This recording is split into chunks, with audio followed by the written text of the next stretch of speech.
तो अनुष्ठान तरफ धन्यवाद एवं मीडिया बंधु मानक धन्यवाद समस्त भाई मानक धन्यवाद आपर आमर जो कल्चरल प्रोग्राम हम तेणु मुझे अनुरोध करी समस्ते ये तार आमर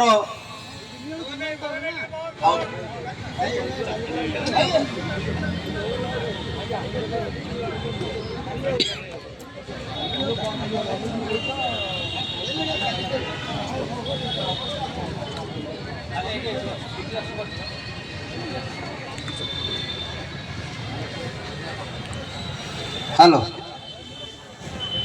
आंभ पुरी स्टेशन ऑटो चालक संघ को बेड़ी हनुमान ऑटो चालक संघ तरफ